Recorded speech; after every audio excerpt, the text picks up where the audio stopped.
Gas transmission company লিমিটেডের receptionist পোস্টের আমরা আজকে গণিত অংশটা সলভ করব। 41 নাম্বার ম্যাথটা আমরা কি দেখতেছি এইখানে আছে হচ্ছে √9/4। তার মানে কি √9/4 সমান আছে, তাহলে এটাকে আমরা 3 আসে, এইখানে আসে হচ্ছে 2। তো এটাকে আমরা কি করলাম, P/Q আকারে প্রকাশ করলাম, কিউ নট ইকুয়াল টু 0। এটা একটা জিনিস, আর এটাকে আমরা যেহেতু 1.5 পাবো, তাই এটা কি সংখ্যা, মূলদ সংখ্যা। পরের অঙ্কটা দেখি। টাকায় 10টি দরে লেবু বিক্রয় ক্রয় করলাম, 8টি দরে ক্রয় করে 8টি দরে বিক্রয় করলাম, মানে 10টি কিনছি 1 টাকায়, আবার 8টি বিক্রয় করছি, তার মানে কি আমাদের নিশ্চিত লাভ হয়েছে। তো লাভ হয়েছে আমরা কিভাবে বের করব? আমরা লাভ বের করি হচ্ছে আমাদের বিক্রয় মূল্য কত, একটার বিক্রয় মূল্য 1/8 মাইনাস একটার ক্রয় মূল্য, আবার এখানে নিচে হবে কি একটার ক্রয় মূল্য ইন্টু 100। তাহলে আমরা কত পাবো? এইখানে পাবো হচ্ছে 10 8 এর লসাগু কত, 2 দ্বারা করলে 5 4, তার মানে 8, এখানে হচ্ছে 40, তার মানে হচ্ছে 5 মাইনাস 4, 1/10 ইন্টু 100 সমান হচ্ছে 1/40 ইন্টু, এখানে হচ্ছে 100/1 ইন্টু, সরি 10/100। তাহলে এটা ক্যান্সেল, 4 দ্বারা কাটলে হচ্ছে 25। তাহলে এটার অ্যান্সার হচ্ছে আমাদের 25%। 43 নম্বরটা কি, 5% সুদে 5,000 টাকা 3 বছরের সুদ আসল কত? তা আমরা জানি কি আই সমান PN/R। পি এর মান হচ্ছে 5,000 ইন্টু এন এর মান 3, আর এর বাই 5/100 শূন্য। তাহলে 5 5 25, 3 25 75 শূন্য। এটা হচ্ছে আমাদের সুদ, প্লাস হচ্ছে আসল হচ্ছে 5,000, তাহলে 5,750। একটি ত্রিভুজের ভূমি এত সেন্টিমিটার, উচ্চতা 5 সেন্টিমিটার হলে ক্ষেত্রফল কত? তাহলে কি হাফ ইন্টু ভূমি পূরণ উচ্চতা, 2 দ্বারা কাটলে 3 সমান হচ্ছে 15। এই হচ্ছে 15 বর্গ সেন্টিমিটার। রম্বসের কর্ণ দুইটি, একটা হচ্ছে 7 সেন্টিমিটার, একটা 4 সেন্টিমিটার, তাহলে ক্ষেত্রফল কত? তাহলে আমরা ক্ষেত্রফল সমান জানি কি হাফ ইন্টু কর্ণ দ্বয়ের গুণফল। তাহলে হাফ ইন্টু আমাদের এখানে কত আছে 7, এখানে আছে হচ্ছে 4, 2 দ্বারা কাটলে হচ্ছে 2, 7 দুগুণে 14, এই হচ্ছে 14। 2/5, 3/5, 6/5 এর ভগ্নাংশগুলো লসাগু করলে যেটা চাবে এটা হচ্ছে আমাদের উপরে উপরে লসাগু, নিচে গসাগু। উপরে আমাদের কি কি আছে, 2 3 6, 2 3 6 এর লসাগু 2 দ্বারাও যায়, 3 দ্বারাও যায়, তার মানে লসাগু হচ্ছে 6। আর হচ্ছে 5 5 15, তাহলে 5 5 15 এর গসাগু। তাহলে 5 আর 5 এর গসাগু কত? এখানে 5, আবার 5 দ্বারা এটার কাটলে হচ্ছে 3, তার মানে গসাগু হচ্ছে আমাদের 6/5। এটাই হচ্ছে আমাদের অ্যান্সার। তারপরে আমরা লগের ম্যাথটা দেখি। লগের এই ম্যাথটা খুবই ইম্পর্টেন্ট আর খুবই সহজ ম্যাথ।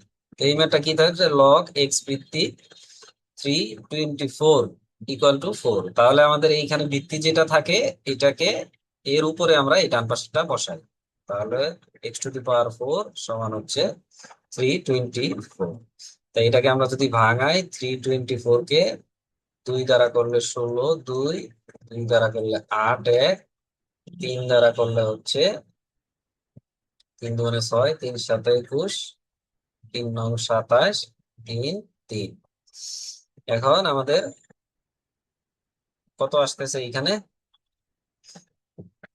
এইখানে একটা, এইখানে একটা, এইখানে একটা। এখন আমাদের তো এইখানে আসছে হচ্ছে 4, তো আমাদের এইখানে পেয়ার, আমাদের তো 4টা আসতে হবে তাই না? তাহলে আমরা এই 4টা থেকে একটা নিতে পারি, আবার এখানে 2টা আছে, তার মানে কি এইখানে √2 হবে।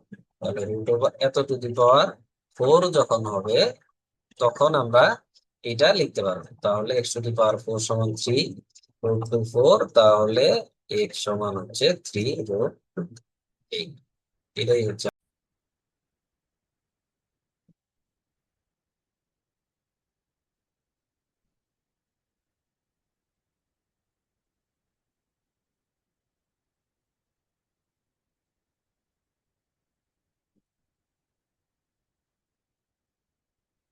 48 নম্বর ম্যাথটা দেখি। a/b/c 2/3 ইকুয়াল a/b/c এর মান বের করবো। তার মানে কি a/b সমান 2:3, b/c সমান 2:3।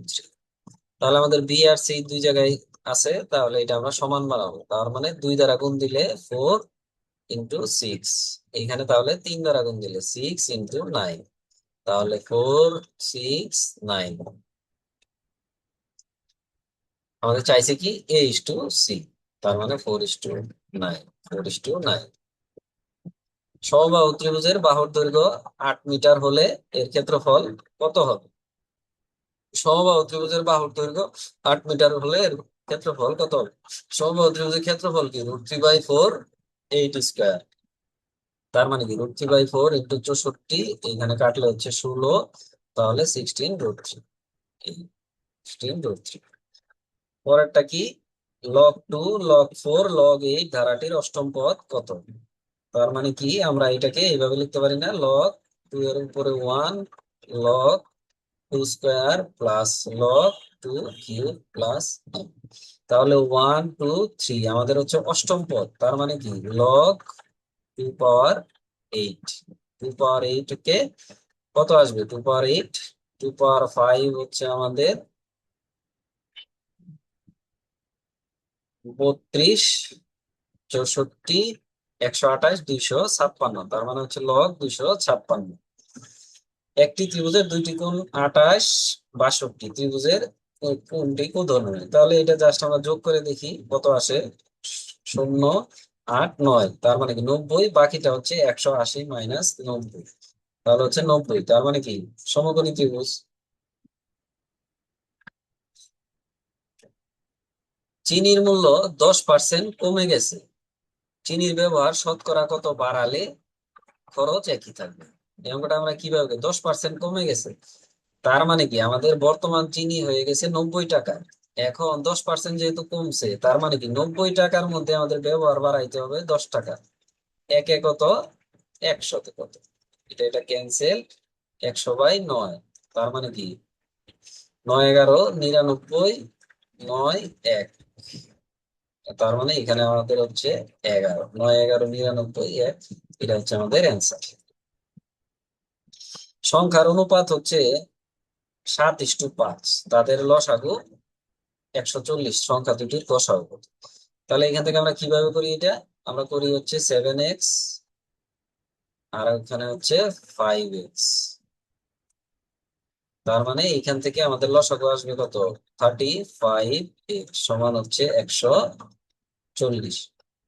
তাহলে আমরা 35 দ্বারা করলে 35 দুগুণে 70, 4। তাহলে x এর মান হচ্ছে আমাদের 4।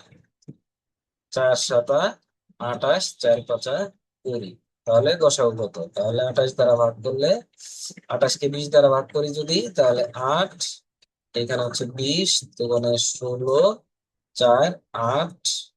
তাহলে এখানে হচ্ছে 4। এটা হচ্ছে আমাদের অ্যান্সার। এখন 17 25 8 সেন্টিমিটার বাহু বিশিষ্ট ত্রিভুজটি কি হবে? এইগুলা ত্রিভুজটা সবসময় প্রায় সমকোণী ত্রিভুজ হয়। এটা আমরা কিভাবে চেক করব? আমাদের যে বৃহত্তর বাহু, এটা হচ্ছে 17² × 15² প্লাস 8² যদি মিলে তাহলে এমন আসবে। 17² আমাদের কত আসে? 17² আমরা কি জানি? 17² হচ্ছে 117। 7 7 49, 9 হাতের হইলো 4, 11 0 60 আর হচ্ছে 1। তার মানে 289। এখানে হচ্ছে 289, আর এটা তো আমরা জানি 225 আর হচ্ছে 64। এটাও 289 আসতেছে। তার মানে এই যে সমকোণ বেশিরভাগ ক্ষেত্রে এমন থাকে, তা না হলে থাকে 3 4 5 এমন। এটা কোনটা? এটা হচ্ছে সমকোণী। এখন 55 নাম্বারটা দেখি, 0 1 2 3 দ্বারা গঠিত 4 অঙ্কের বৃহত্তম ও ক্ষুদ্রতম সংখ্যার বিয়োগফল চাইছে। তাহলে 4 অঙ্কের বৃহত্তম সংখ্যা, বৃহত্তম সংখ্যার মধ্যে তাহলে শুরুতে যেটা বৃহত্তম এটা বসাবো, 2 1 0। ক্ষুদ্রতম সংখ্যা হলে শূন্য তো আমরা বসাইলে 3 অঙ্ক হয়ে যাবে, তার মানে 1 0 2 3।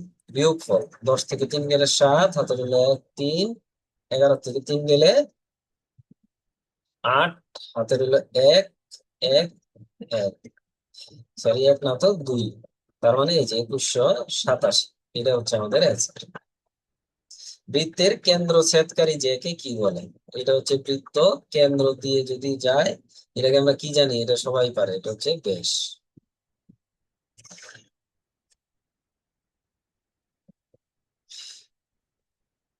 13 সমস্ত 3/4% সমান কত? তাহলে 13 3 4, তাহলে এটা সমান আমরা কি লিখি? আগে এটা সমান লিখি, 4 13 হচ্ছে 52, 55/4 এত হচ্ছে পার্সেন্ট। তাহলে 55/4 পার্সেন্ট সমান কি? 1/100। তাহলে 5 দ্বারা কাটলে 11, 5 দ্বারা 20, তার মানে 11/80। এটা হচ্ছে এটা 11/80। 60 জন ছাত্রের মধ্যে 42 জন ফেল করলো, তাহলে পাশের হার কত? 60 জন ছাত্র ছিল, 60 জন ছাত্রের মধ্যে এতজন ফেল করছে, তার মানে পাশ করছে কত? পাশ করছে হচ্ছে 10 থেকে 2 গেলে 8, হাতে গেলে 18 জন। 18 জন পাশ করছে কত জনের মধ্যে? 60 জন ছাত্রের মধ্যে। তা আমাদের শতকরা চাইছে।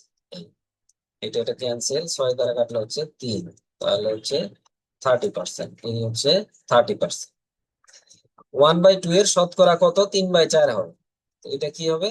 1/2 এর শতকরা কত মানে হচ্ছে X%, সমান হচ্ছে 3/4। তাহলে এখান থেকে আমরা জাস্ট এক্স এর মানটা বের করবো। তাহলে 1/2 ইন্টু X/100 সমান হচ্ছে 3/4। তাহলে X সমান 3 ইন্টু 2 ইন্টু 100/4, 4 দ্বারা হচ্ছে 25। তাহলে 3 25 75 দুগুণে 150%। এই 150 হচ্ছে অ্যান্সার। আর লাস্ট ওয়ান হচ্ছে, 1 থেকে 30 পর্যন্ত কয়টি মৌলিক সংখ্যা আছে? তাহলে আমরা কি জানি? 4 4 2 2 3 2 2 3 এরকম। এটা হচ্ছে 10 20 30। তাহলে 8 আর 2 10, এই হচ্ছে 10। এটা আমরা মুখস্থ রাখার চেষ্টা করি, মুখস্থ কয়টা মৌলিক আছে এটা মুখস্থ করি। এটার সূত্রটা কেমন? 4 4 2 2 3 2 2 1। এই হচ্ছে 1 থেকে 100। 1 থেকে 100-র মধ্যে এতগুলা মৌলিক আছে, এটা 10 20 30 40 50 60 70 80 90 100। টোটাল হচ্ছে আমাদের 25টা। এই